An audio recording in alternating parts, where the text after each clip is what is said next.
ज्योत्स्ना देवधर यांच्या फिलर या कथासंग्रहातून शून्यांत नावाची कथा.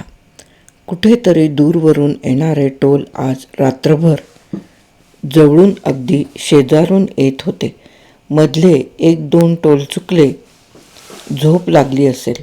छे, झोप कुठली, थकवा. डोळे मिटून पडला असेल. बेशुद्ध व्हायला भूल घ्यावी लागते असंच नाही. अंधार पडायला रात्र व्हावी लागते असंच नाही. माझा तर अंधाराच्या पोटातून अजून जन्मच झाला नाही. वर्ष संपली, संपत चालली आहेत. अंधार आणि याच्यासोबत थकवा, प्रचंड थकवा. खूप पाऊस पडावा, अगदी धो-धो पाऊस, आणि सगळी झाडं, सगळी जमीन स्वच्छ धुतली जावी. डोंगर घासून पुसून निघावे. नदीचं पाणी विरघळून जावं. असं कधी झालंच नाही. मनावर तनावर धो-धो पाऊस पडलाच नाही. काही धुतलं गेलं नाही. काही वाहून गेलं नाही. काहीही घुसळून निघालं नाही. सगळं जिथल्या तिथे, सगळं तसंच, आकारहीन, रूपहीन, वाढ थांबल्यासारखं, जागच्या जागी वाळून गेल्यासारखं. परत टोल पडले. 4 रस्ते सोडून पलीकडे पोलीस लाईन आहे.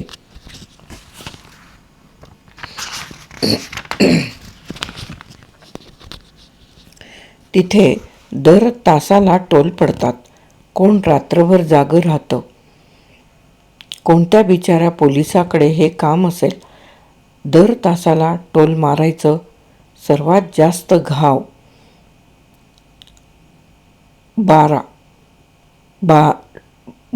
12 टोल. त्याची बायको. तिनं नाही कास कधी त्याचे रात्रीचे 12चे 11चे टोल आपल्याच कुशी बंदिस्त करून चुकवले नसेल. कारण सकाळ रोजच होते. पोटाला भूक रोजच लागते. शरीराची भूक 11 टोल पडल्यानंतर 12 टोल पडायच्या आत भागवता येते. 1 तास कमी का होतो? छे, जमिनीची ही माती प्रत्येकाच्या पायाला लागते. छातीत आपलाच श्वास कोंडून जगणाऱ्या माणसाच्या, पण काळजात आपली स्वप्न रोज फाशीला देऊन जगणाऱ्या माणसाच्या, पण कुत्र्यासारख्या भुंकणाऱ्या आणि पाखरासारख्या गाणाऱ्या माणसाच्या पायाला पण हीच माती लागते. बंगल्यात चालून चालून दमणाऱ्या बाईच्या पायांना पण तीच माती लागते. 2 पावलांवर आपली हद्द संपली याची जाण करून देणाऱ्या कैद्याच्या पण पायाला हीच माती लागते की जगण्याच्या अर्थाप्रमाणे मातीचा अर्थ बदलतो, एवढंच. आज इथला मुक्काम पण संपला. जायला हवं. हे घर पण आयुष्यातला आणखी एक डेड एंड, रस्त्याचा शेवट. पुढं काही नाही. परतायलाच हवं. आणखी दुसरं घर. असं घर जिथे कोणी खूप खूप आजारी असेल, अंथरुणाला खिळलं असेल. एक बाई, घरातली कंटाळलेली माणसं. एक खुर्ची, चाकं लावलेली. एक अंथरूण, माणसाच्या शरीरातली सगळी घाण घेऊन झोपलेलं. शरीराचा नुसता आकार. कैद्याच्या खोलीला मर्यादा घालाव्यात असा. अशा या घाणीच्या 6x3च्या या आजारी अंथरुणाच्या स्वच्छतेसाठी एक नर्स हवीच असते. श्रीमंतांना दवाखान्यातली स्पेशल खोली परवडते, खास नर्स परवडते. तसंच घरात ठेवून रोग्याची सेवा करायला खास नर्स पण ठेवता येते. काल ती बाई मेलीच शेवटी. मरायचीच होती. डॉक्टरांनी सांगितलं होतं, शेवटच आलाय, काही उपाय नाही, घरीच ठेवा. किती सहज प्रिस्क्रिप्शन लिहावं असं डॉक्टरांनी सांगितलं, आणि त्याच सहजपणे घरच्या माणसांनी त्या जाड बाईला ॲम्ब्युलन्समधून घरी आणली. सोबत मी पण. औषधं, ऑक्सिजन सिलेंडर, तशीच मी पण. रोग्याला आराम पडावा म्हणून आणखी एक सोय, आणखी एक प्रथमोपचाराचं साधन, कळसूत्री बाहुली. भला मोठा बंगला, पण बंगल्यात राहायला माणसंच नाहीत. पैसा आहे, पण उपभोगाचा आनंद नाही, कारण या घरात कुणाची खऱ्या अर्थी वाढच झाली नाही. आयुष्यातलं महाभयंकर दारिद्र्य, नकाराच्या अभावाच्या घंटा कधी त्याच्या डोक्यात घणाणल्याच नाहीत. रोज साजूक तुपामध्ये तळून आयुष्यातलं सुख खाता थोडंच येतं, पण पैशाकडे पैसा येतो. या गलेलठ्ठ बाईला घरात ठेवली, खास नर्स ठेवली. का तर तिला कोण मूळबाळ नाही. तिचा गडगंज पैसा यांनाच मिळायचा होता. पैशाची नदी आणखी फुगणार होती, पण त्या नदीचा पूर कधीच येणार नव्हता. पूर सगळं वाहून नेणारा, धुवून टाकणारा, एक विराट अनुभव देणारा पूर. माणूस मेल्यानंतरचं सगळं दृश्य पाहून पाहून माझं मन दगड होऊन गेलंय. त्याचा शेवटचा श्वास आणि माझा नवा विचार सुरू होतो. आता कुठे जायचं? एखाद्या दवाखान्यात, एखाद्या श्रीमंत घरात, आजारी माणसाची सेवा करायला, त्याचं नर्सिंग करायला डॉक्टर शेवड्यांना भेटायला हवं. तेच नेहमी कुणाकुणाला सांगतात. या नर्स आहेत, फार सोशिक, फार कष्टाळू, रोग्याची प्रेमानं देखभाल करतात. या उज्ज्वलाबाई. आपल्या तरुण वयाला बाई पण फार लवकर चिकटलं. पैसा चांगला मिळतो. ज्या घरी असेल तिथे राहायची, खायची, प्यायची सोय होते. एखादं घर, नाहीतर एखादा दवाखाना. खरं तर एरवीचा अनुभव असा की पेशंट मरतो त्या रात्री खूप निवांत गाढ झोप लागते. जागरण नाही, कढण्याचा त्रास नाही, औषध पाणी यांच्या वेळा सांभाळणं नाही. सगळे तास सारखेच होऊन जातात. पण काल ही बाई मेली आणि सवयीनं संपवून टाकलेलं एकलेपण, बेवारशीपण सगळं परत खायला उठलंय. आपलं घर नाही, आपलं माणूस नाही, आपलं कोणीच नाही. फार सेवा केलीस माझी, देव तुझं कल्याण करील. काल सकाळी त्या बाईचे म्हातारे थरथरते हात आणि शब्द पण.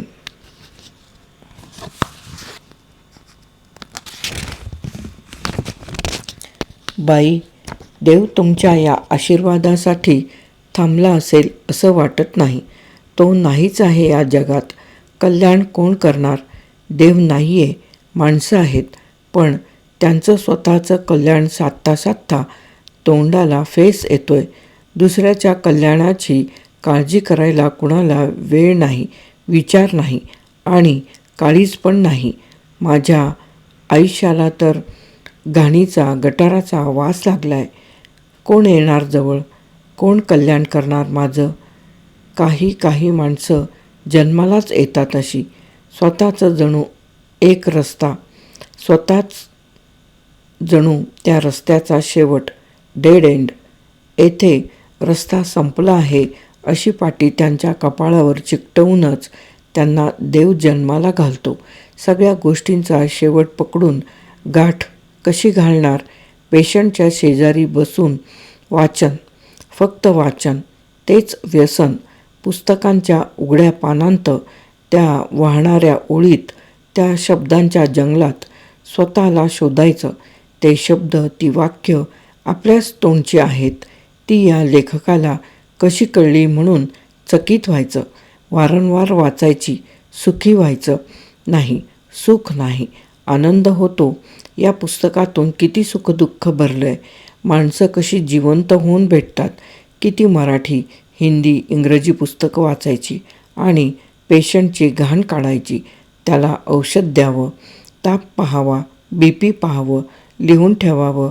डॉक्टर शेवड्यांनी येऊन म्हणावं, गुड. गुड कोणाला? पेशंटला की नर्सला?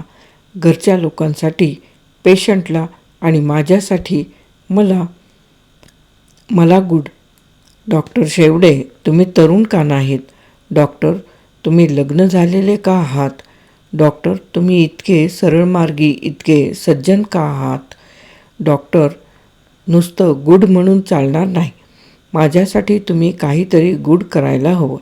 मला कुठल्याशा खेड्यातून मेलेल्या आईच्या पुढ्यातून उचलून आणलीत. चाइल्ड केअर युनिटपासून इथवर प्रवासाचं तिकीट काढून दिलं.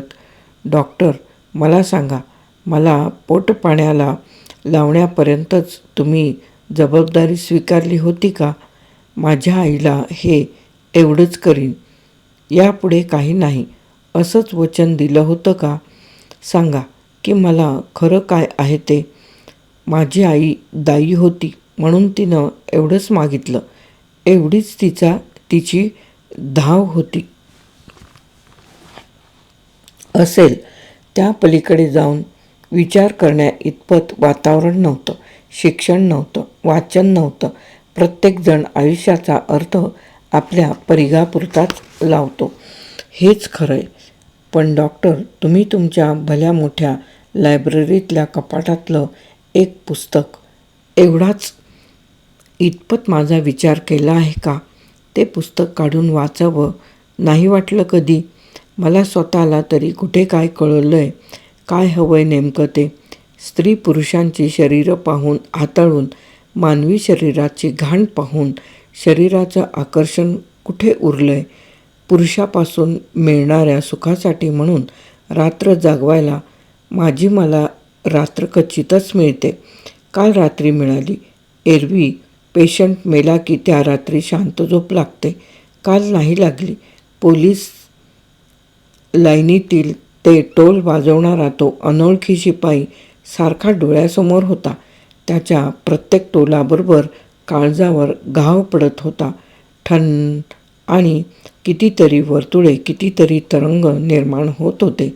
त्या लाटा, ते तरंग, ती वर्तुळे, किती निराळा जीवघेणा पण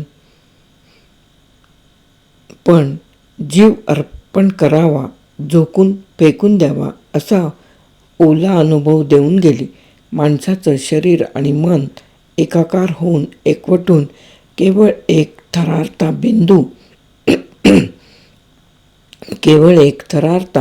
बिंदू होऊन जावा असा विलक्षण थरारणारा अनुभव मनात होता.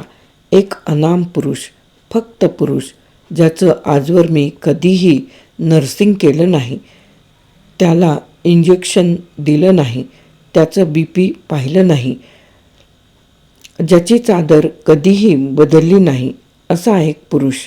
डॉक्टर, काल शांत निवांत अंधाऱ्या रात्री माझ्या मनानं, माझ्या शरीरानं जे हवं म्हटलं ते तुम्हाला सांगावं वाटतंय. अशा वेळी पुस्तकातले शब्द उपयोगी पडत नाहीत. कादंबऱ्यातल्या घटना, प्रसंग खोटे, व्यर्थ वाटतायत. योगायोगानं मनुष्याचं आयुष्य घडत असतं तर आजवर इतके पेशंट, इतकी घरं, इतके त्यांचे नातेवाईक, लहान मोठे, तरुण म्हातारे, श्रीमंत गरीब, चांगले वाईट, का कुणाला वाटलं नाही उज्ज्वलाला विचारावं, माझ्याशी लग्न करतेस का? माझं मलाच वाटलं नाही विचारावं, मला तुम्ही आवडला आहात, मी अशी अमुक तमुक आहे, लग्न कराल माझ्याशी, मला घर हवंय, मला माझं माणूस हवंय, शपथ मी चांगली आहे, विचारा डॉक्टर.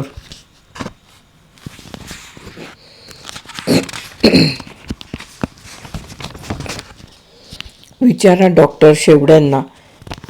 ही अशी वाक्ये पाठ झाली आहेत कारण मनोमनी 1000 वेळा घोकून झाली आहेत. मला वाटतं मी अलीकडे पुस्तकी बोलू लागले. पुस्तकी परिस्थिती, योगायोग, प्रसंग, घटना स्वतःच्या आयुष्याशी जोडू पाहते. काल मी अनुभवलं तसं अंधारात सत्य किती उघडपणे अनुभवता येतं, पण तेच उजेडात आकसून जातं. अनिती या शब्दाला घाबरून दडून बसतं. डॉक्टर शेवडे, तुमची इच्छा किंवा सोय किंवा आईला मरताना दिलेला शब्द म्हणून तुम्ही मला मॅट्रिकनंतर नर्सिंगच्या कोर्सला घातलीत. आठवतंय डॉक्टर, मी रडून म्हणाले होते, मला कॉलेजात जायचं आहे, मला BA MA व्हायचं आहे, मला मोठी प्रोफेसर व्हायचं आहे, डॉक्टर, मी मॅट्रिकला पहिल्या वर्गात आले. डॉक्टर काका, नाही बेटा, ते शक्य नाही, कारण अजूनही माझी प्रॅक्टिस बेताची आहे. तुझ्या शिक्षणाचा खर्च मला झेपायचा नाही. नर्सिंगचा कोर्स मी फुकटात करू शकेन. आणि उज्ज्वला, एक लक्षात ठेवायचं, मी तुझं होईल ते जरूर सर्व काही करीन, पण पहिल्यांदा माझी बायको, माझी मुलं, मग तू. तुझ्या आईला दिलेला शब्द म्हणून, तुला दुसरं कोणीच नाही म्हणून, केवळ माणुसकी म्हणून. डॉक्टर शेवडे मला नेहमी बेटा म्हणत. त्यांनी कर्तव्य म्हणून कमी, पण माणूस म्हणून जास्त असंच वागवलं मला. पण त्यांच्याही आणि माझ्याही नकळत मी त्यांच्या उपकाराच्या ओझ्याखाली दडपून गेलो. पण केवळ स्वीकृती, मान्यता, नुसता होकार माणसाला सामान्य करून टाकतो. तो बहुसंख्य लोकांत आणखी एकाची भर घालतो. नकार, अमान्यता, अस्वीकृती घेऊन जगणारी माणसं फार थोडी, कदाचित फार एकटी, कदाचित समाजाच्या व्यवस्थेला मोडणारी, समाजापासून मिळणाऱ्या सुरक्षिततेला वंचित, पण स्वतंत्र अस्तित्व असणारी नक्कीच. माझी मान सतत लवलेली, झुकलेली. भाग्याचा, आशीर्वादाचा हात माथी पडायचा. आत मानगुटीवर उपकाराचं भलं मोठं ओझं होतं. डॉक्टर काकींच्या अडीअडचणीला, त्यांच्याकडील लग्नकार्यात, त्यांच्याकडील सुखदुःखात नकळत झालेली भारवाही बाई, विश्वासूबाई म्हणून कपाटाच्या किल्ल्या आणि अबोल कष्टाळू बाई म्हणून स्वयंपाकघराचा ताबा. तरुण वयात बाईपण चिकटलं ते असं. आज डॉक्टर काका येतील, काल रात्री पेशंट गेल्याचं सांगून पटकन निघून गेले. अशा वेळी ते कधीच थांबत नाहीत. मेलेलं माणूस ते शांतपणे तपासतात, पण त्या माणसांचे अश्रू त्यांना पाहवत नाहीत. रडण्याचा तो दबका, घुसमटलेला सूर त्यांना ऐकवत नाही. ते बोलतसुद्धा नाहीत, मान हलवतात, हाताचा पंजा लहान मुलासारखा करतात. संपलं, बस. मला हे सगळं पाठ आहे, सवयीचं आहे. सवयीनंच मी त्या मृत माणसाच्या डोक्यावर चादर ओढते. हुंदके बाहेर पडायच्या आत डॉक्टर आपल्या गाडीत बसलेले असतात. पण आज ते येतील माझ्यासाठी. माझी कपड्यांची बॅग भरून तयार आहे. आज मी त्यांच्याशी सर्व स्पष्ट बोलून टाकणार आहे. डॉक्टर काका येतील, शांतपणे बिलाचे पैसे खिशात घालतील, कसेबसे 4 शब्द सांत्वन म्हणून बोलतील. संपलं. फार चांगली नर्स दिलीत तुम्ही, खूपच तत्पर आणि आळस म्हणून नाही. डॉक्टरांच्या हातात पैसे ठेवत त्या घराचे मालक म्हणाले. उज्ज्वलाचे पैसे तिचे तिला द्या. डॉक्टर म्हणाले. घराच्या मालकिनीनं माझे पैसे दिले. एक छानशी साडी दिली. मोजून घ्या म्हणाली. मी पैसे न मोजताच पर्समध्ये टाकले. साडी मला आवडली होती. काही ठिकाणी ठेवणीतलं कापड, ठेवणीतली चुरगळलेली साडी देतात तशी नव्हती. ही साडी झाडावरून नुकत्या तोडलेल्या फुलासारखी ताजी दिसत होती.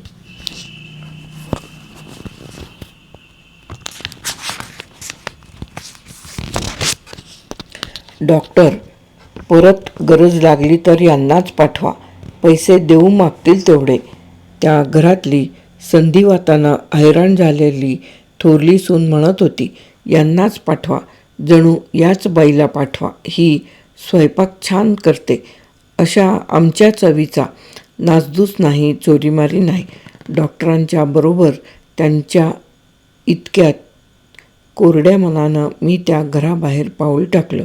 जवळजवळ महिनाभर होते इथं, पण जाईल त्या घरी मन गुंतवून ठेवण्या इतकी मी नवखी नर्स नव्हते. डॉक्टर शेवडे स्वतः गाडी चालवत होते. त्यांची बॅग, माझी कपड्यांची बॅग घेऊन मी मागच्या बाजूला बसू लागले. नेहमीप्रमाणे.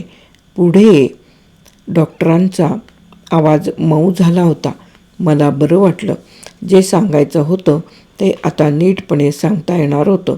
पण मी काय सांगणार होते?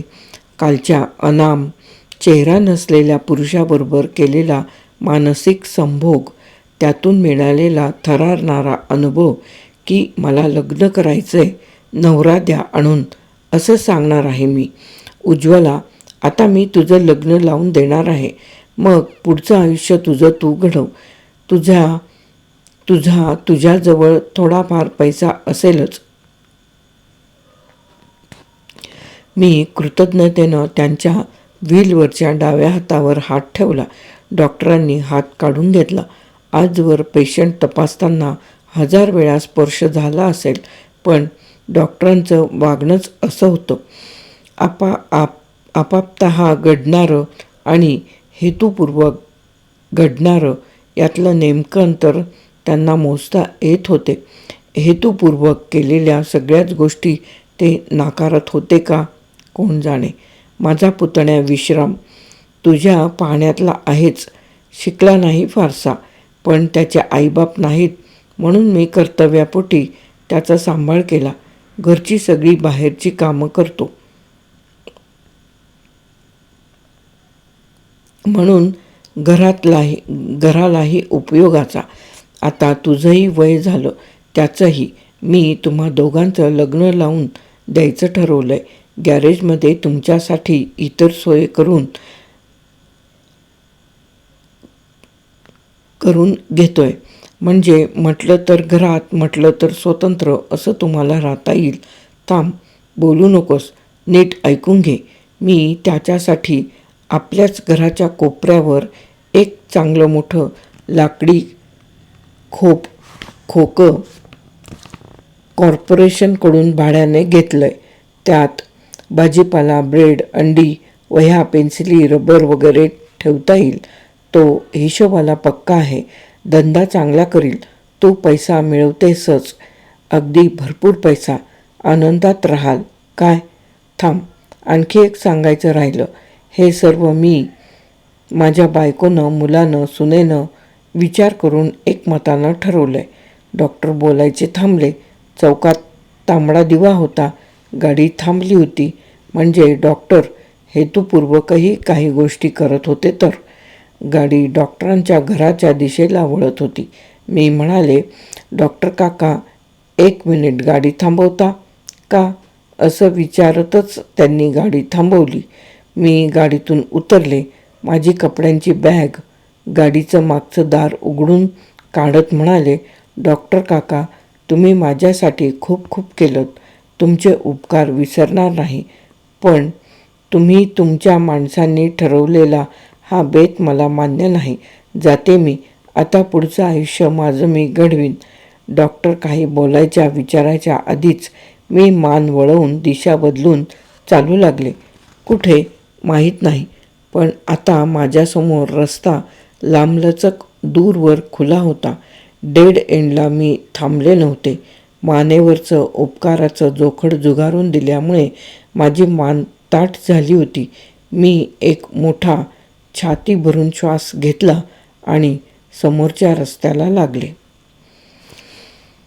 ज्योत्स्ना देवधर यांची शून्यांत नावाची कथा येथे समाप्त. फिलर, ज्योत्स्ना देवधर.